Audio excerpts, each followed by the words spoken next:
Hi friends, ಎಲ್ಲ ಹೇಗಿದ್ದೀರಾ? ಇವತ್ತು ನನ್ನ ಮೋಟೋ ಬ್ಲಾಗ್ ಬಂದು ಚಂದ್ರಚೂಡೇಶ್ವರ ಟೆಂಪಲ್ ಹೊಸೂರು. ಈ ದೇವಸ್ಥಾನ ಇರೋ ಡಿಸ್ಟೆನ್ಸ್ ಬಂದು 34 kilometre from the Silk Board junction. ನೀವೇನಾದರೂ ಇದು ಸಿಲ್ಕ್ ಬೋರ್ಡ್ ಕಡೆಯಿಂದ ಹೊರಟ್ರೆ so better you take flyover ಅಂತ ಹೇಳಕ್ಕೆ ಇಷ್ಟಪಡ್ತೀನಿ. ಕೆಳಗಡೆ ಹೋದರೆ ಸಿಕ್ಕಾಪಟ್ಟೆ ಟ್ರಾಫಿಕ್ ಇರುತ್ತೆ. ನಾನು ಎಲೆಕ್ಟ್ರಾನಿಕ್ ಸಿಟಿ ಹೊಸೂರು ಕಡೆ ಹೋದಾಗೆಲ್ಲ ಫ್ಲೈಓವರ್ನೇ ಬಳಸ್ತೀನಿ ಆದಷ್ಟು. ಯಾಕೆಂದರೆ ನನಗೆ ಅಲ್ಲಿ ಟೈಮ್ ಸೇವ್ ಆಗುತ್ತೆ, ಪೆಟ್ರೋಲು ಸೇವ್ ಆಗುತ್ತೆ. ಸೊ ಆ ರೀಸನ್ನಿಂದ. ಆಮೇಲೆ ಆ ಕಡೆ ಈ ಕಡೆ ವ್ಯೂಸು ಚೆನ್ನಾಗಿದೆ. ಇವಾಗ ಮೆಟ್ರೋ ಬೇರೆ ರನ್ ಆಗ್ತಾ ಇದೆ. ಸೊ ಅವಾಗ ಒಂದು ರೈಲು ಕಾಣುತ್ತೆ. ನಾನು ಮನೆಗೆ ಬಿಟ್ಟಾಗ ಸುಮಾರು 3:30 ಆಫ್ಟರ್ನೂನ್ ಆಗಿತ್ತು. ಮಳೆ ಮೋಡ ಎಲ್ಲ ಫುಲ್ಲು ಕವರ್ ಆಗಿತ್ತು. ಇರಲಿ ನೋಡೋಣ, ಟ್ರೈ ಮಾಡೋಣ ಅಂದ್ಬಿಟ್ಟೆ ಹೋದೆ. ಸೊ ಸೀನ್ರಿ ಎಲ್ಲ ತುಂಬ ಚೆನ್ನಾಗಿತ್ತು, ಪ್ಲೆಸೆಂಟ್ ಆಗಿತ್ತು ವಾತಾವರಣ.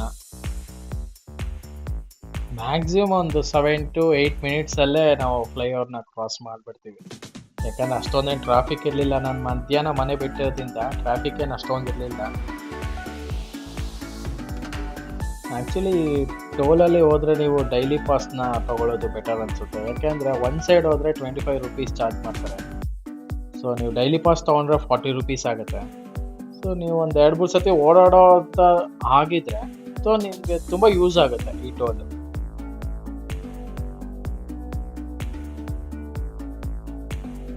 ಈ ಟೋಲ್ ದಾಟಿ ಬಂದಮೇಲೆ ನಿಮಗೆ ರಿಯಲ್ ಚಾಲೆಂಜು ಏನಪ್ಪ ಅಂದರೆ ಹೈವೇ ರೋಡ್ ಆಗಿರೋದ್ರಿಂದ ದೊಡ್ಡ ದೊಡ್ಡ ಲಾರಿಗಳು ಆಮೇಲೆ ಕಾರ್ಗಳು. ಸೊ ಬೆಟರ್ ನೀವು 2 ವೀಲರಲ್ಲಿ ಹೋಗ್ತಾ ಇದ್ದರೆ ಆದಷ್ಟು ಲೆಫ್ಟ್ ಸೈಡಲ್ಲೇ ಟ್ರಾವೆಲ್ ಮಾಡೋದು ಒಳ್ಳೆ ಆಪ್ಷನ್ ಅಂತ ನನ್ನ ಅಭಿಪ್ರಾಯ. ಇನ್ನೊಂದು ಈ ರೋಡ್ ತುಂಬ ಕನ್ಸ್ಟ್ರಕ್ಟ್ ಆಗ್ತಾ ಇದೆ ಟಿಲ್ ಅತ್ತಿಬೆಲೆವರೆಗೂ. ಸೊ ನಾವೀಗ ನಮ್ಮ ಡೆಸ್ಟಿನೇಷನ್ನ ರೀಚ್ ಆಗಿದ್ದೀವಿ. ಈ ಟೆಂಪಲ್ಗೆ ಹೋಗ್ಬೇಕಂದ್ರೆ ಸ್ಟಾರ್ಟಿಂಗು ಸರ್ವಿಸ್ ರೋಡ್ ತೊಗೋಬೇಕು. ಸ್ವಲ್ಪ ಲೈಟಾಗಿ ಎಲಿವೇಶನ್ ಇದೆ. ಸೊ ಲೈಟಾಗಿ ನಿಮಗೆ ಬೆಟ್ಟ ರೀತಿ ಇದೆ. ಸೊ ಬೈಕೆಲ್ಲ ಹೋಗುತ್ತೆ ಮೇಲೆ, ಬೈಕು ಕಾರೆಲ್ಲ ಹೋಗುತ್ತೆ. ಸೊ ಹತ್ತಬೇಕಾದ್ರೆ ನಿಮಗೆ ಏನಪ್ಪ ಅಂದರೆ ಆ ಕಡೆ ಈ ಕಡೆ ನಿಮಗೆ ಸ್ಟಾರ್ಟಿಂಗ್ ಒಂದು ಆರ್ಚ್ ಸಿಗುತ್ತೆ. ಮುಂದೆ ಹಾಗೆ ಹೋಗ್ತಾ ನಿಮಗೆ ಹೊಸೂರು ಸಿಟಿ, ಸ್ವಲ್ಪ ಅರ್ಧ ಸಿಟಿ ಕಾಣುತ್ತೆ ನಿಮಗೆ.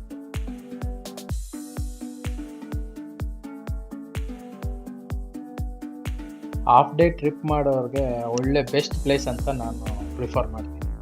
ಯಾಕಂದರೆ ಬೆಂಗಳೂರಿಂದ ನಿಯರ್ ಜಸ್ಟ್ ಒಂದು 35 ಕಿಲೋಮೀಟ್ರಲ್ಲೇ ನಿಮಗೆ ಅರೌಂಡ್ ಒಂದು 1 ಅವರ್ 1.5 ಅವರ್ ಒಳಗೆ ನೀವು ಟ್ರಾಫಿಕ್ ಇದ್ದರೂ 1.5 ಅವರ್ ಒಳಗೆ ರೀಚ್ ಆಗ್ತೀರ.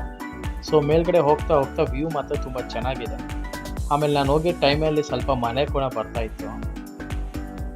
ಆಮೇಲೆ ಬೆಸ್ಟ್ ಟೈಮು ನಾನು ಹೋಗಿದ್ದು ಅಂತ ನನಗೆ ಫೀಲ್ ಆಯಿತು. ಆ ಕಡೆ ನೋಡಿದ್ರೆ ಸಿಟಿನೂ ಸ್ವಲ್ಪ ನಿಮಗೆ ಹೊಸೂರು ಸಿಟಿ ನಿಮಗೆ ಕ್ಲೀನಾಗಿ ವ್ಯೂ ಆಗುತ್ತೆ ಬೆಟ್ಟಕ್ಕೆ ಹೋಗ್ತಾ. ಇದು ಕಾಳಿಕಾಂಬ ಟೆಂಪಲ್ ಅಂತ ಸ್ಟಾರ್ಟಿಂಗ್ ಸಿಗುತ್ತೆ. ಸೊ ನಾನು ನೋಡೋ ಟೈಮಲ್ಲಿ ಸ್ವಲ್ಪ ಕ್ಲೋಸ್ ಆಗಿತ್ತು. ಹಾಗೆ ಹೋಗ್ತಾ ನಿಮಗೆ ಲೆಫ್ಟ್ ಸೈಡಲ್ಲಿ ನೀವು ಅಬ್ಸರ್ವ್ ಮಾಡಿದ್ರೆ ನಿಮಗೆ ಮೆಟ್ಲು ಸಿಗುತ್ತೆ ದೇವಸ್ಥಾನಕ್ಕೆ ಹೋಗ್ತಾ. ಸೊ ಇಲ್ಲಿಂದ ಬೇಕಾದ್ರೆ ನೀವು ಹೋಗ್ಬೋದು.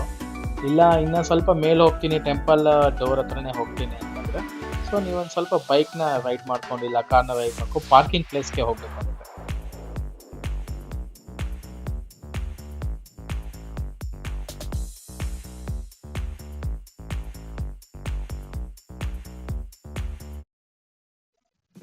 ಸೊ ಬೆಟ್ಟ ಹತ್ತಾ ನಿಮಗೆ ಒಂದು ಸಪ್ರೇಟ್ ಊರಿಗೆ ಬಂದಿದ್ದೀನಿ, ಬೆಂಗಳೂರಿಂದ ತುಂಬ ದೂರ ಬಂದಿದ್ದೀನಿ ಅನ್ನೋ ಫೀಲ್ ಬರುತ್ತೆ.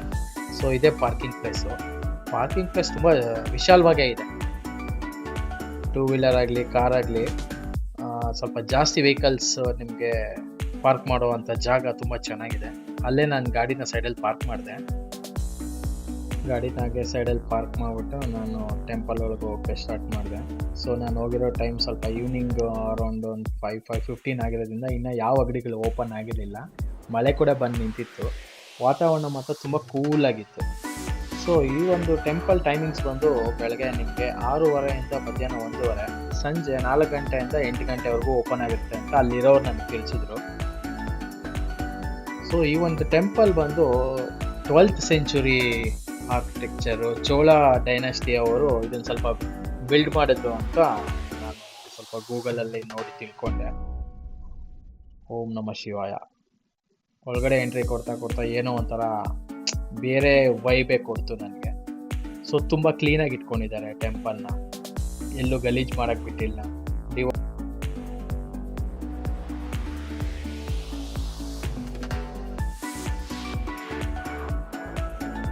ಇದು ಬಂದು ಗೋಪುರ ಆದಮೇಲೆ ಬರುವಂಥ ಒಂದು ಎಂಟ್ರೆನ್ಸು.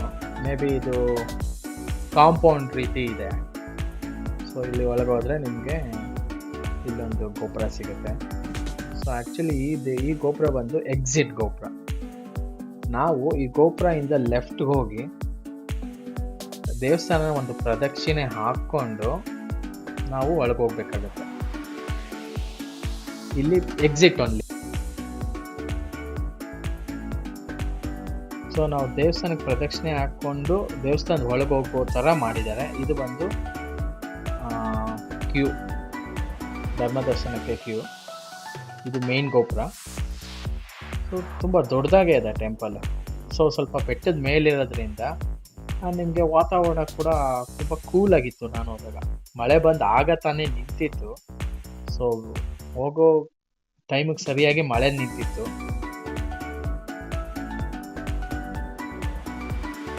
ನಾನು ಹಾಗೆ ನಡ್ಕೊಂಡು ಹೋದೆ. ಹೋಗ್ತಾ ಹೋಗ್ತಾ ದೇವಸ್ಥಾನ ಎಷ್ಟು ದೊಡ್ಡದು ಅಂತ ನನಗೆ ಫೀಲ್ ಆಗಕ್ಕೆ ಸ್ಟಾರ್ಟ್ ಆಯಿತು. ಸೊ ಈ ಎಂಡಿಂದ ಆ ಎಂಡ್ಗೆ ಹೋಗ್ಬೇಕು.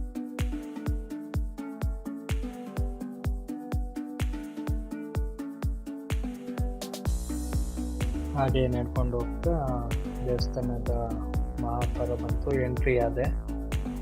ಒಳಗಡೆ ಹೋದಾಗ ಆ ಕಾಲದಲ್ಲಿ ಕಟ್ಟಿರೋವಂಥ ದೇವಸ್ಥಾನ ತುಂಬ ಚೆನ್ನಾಗಿ ಫೀಲ್ ಆಯಿತು ನನಗೆ, ಆ ಶಿಲೆಗಳು. ಆಮೇಲೆ ಒಳಗಡೆ ಗರ್ಭಗುಡಿಯಲ್ಲಿರುವ ಚಂದ್ರಚೂಡೇಶ್ವರ.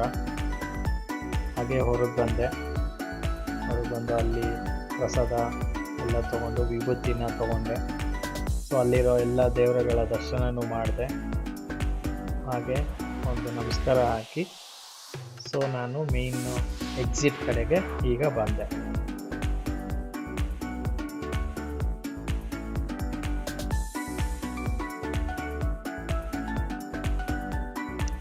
ಇದು ನಾನು ಆಗಲೇ ತೋರಿಸಿದ್ನಲ್ಲ ದೇವಸ್ಥಾನದ ಎಕ್ಸಿಟು ಆ ಗೋಪುರ. ಸೊ ಹೊರಗಡೆ ಬಂದಿದ ತಕ್ಷಣ ಇಲ್ಲಿ ಎಡಗಡೆ ನಿಮಗೆ ಒಂದು ನಂದಿ ಸಿಗುತ್ತೆ. ಸೊ ತುಂಬ ಚೆನ್ನಾಗಿದೆ. ಆ ಪಾರ್ಕ್ ಥರ ಒಂದು ಮೇಂಟೆನೆನ್ಸ್ ಮಾತ್ರ ತುಂಬ ಚೆನ್ನಾಗಿ ಮಾಡಿದ್ದಾರೆ ದೇವಸ್ಥಾನ. ಎಲ್ಲೂ ಗಲೀಜೇ ಕಾಣಿಸಲ್ಲ ನಿಮಗೆ. ಆಮೇಲೆ ಆ ಮೇನ್ ಗೋಪುರ ಕೂಡ ಅಷ್ಟೇ 12ನೇ ಶತಮಾನದ್ದು ಅಂತ ನಮಗೆ ಅನ್ಸೋದೇ ಇಲ್ಲ, ಅಷ್ಟು ಕ್ಲೀನಾಗಿ ಮೇಂಟೈನ್ ಮಾಡಿದ್ದಾರೆ. ಪೇಂಟಿಂಗ್ಸು ಕೂಡ ಅಷ್ಟೇ.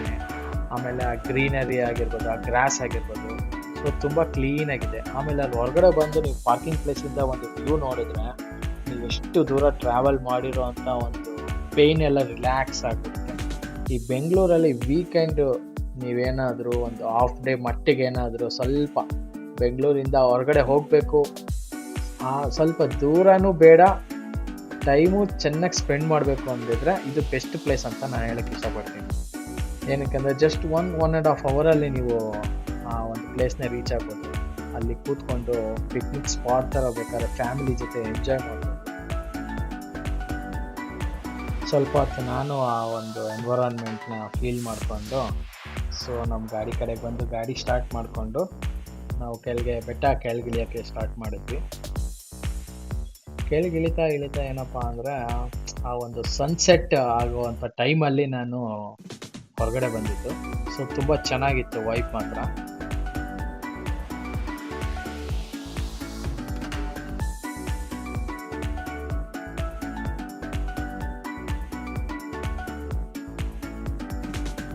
ಬೆಟ್ಟದಿಂದ ಹಾಗೆ ಇಳಿಬೇಕಾದ್ರೆ ಆ ಲೆಫ್ಟ್ ರೈಟ್ ಸೈಡಲ್ಲಿ ಸುಮಾರು ಜನ ಫೋಟೋಸ್ ತಗೊಳಕ್ಕೆ ಆ ಸ್ಪಾಟ್ಸ್ಗೆ ತುಂಬ ಜನ ಬಂದಿದ್ರು.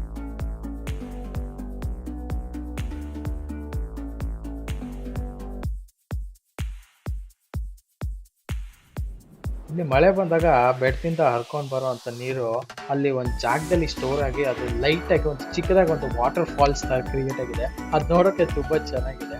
ಸುಮಾರು ಜನ ಅಲ್ಲಿ ಫೋಟೋಸು ತಗೊಳ್ತಾ ಇದ್ರು. ಸೊ ನಾವು ರೈಟ್ ಹೋದ್ರೆ ನಾವು ಹೊಸೂರು ಹೈವೇಗೆ ಹೋಗ್ತೀವಿ, ಲೆಫ್ಟ್ ಹೋದ್ರೆ ಈ ದೆಂಕಣಿ ಕೋಟೆ ಅಂತ ಬರುತ್ತೆ, ಆ ಕಡೆ ಹೋಗ್ತೀವಿ. ಸೊ ಇದು ಒಂದು ಎಕ್ಸಿಟ್ ಪಾಯಿಂಟ್ ನಮಗೆ. ಸೊ ಅಲ್ಲಿಂದ ಬಂದು ಮೈನ್ ರೋಡಿಗೆ ಜಾಯ್ನ್ ಆದ್ವಿ. ಮೈನ್ ರೋಡ್ ಬಂದಿದ ತಕ್ಷಣ ಸ್ವಲ್ಪ ಲೈಟಾಗಿ ಟ್ರಾಫಿಕ್ ಸ್ಟಾರ್ಟ್ ಆಗಿತ್ತು. ಯಾಕಂದರೆ ಟುವರ್ಡ್ಸ್ ಬೆಂಗಳೂರು ಕಡೆ ಹೋಗ್ತಿರೋದ್ರಿಂದ ಎಲ್ಲ ಹೊಸೂರಿಂದ ಬೆಂಗಳೂರು ಕಡೆ ಹೋಗೋರೆಲ್ಲ ಸೊ ಇದೇ ರೋಡಲ್ಲಿ ಅಫ್ಕೋರ್ಸ್ ಇದರಲ್ಲೇ ಟ್ರಾಫಿಕ್ ನಮಗೆ ಸ್ವಲ್ಪ ಟೈಮು ಇದಾಗುತ್ತೆ.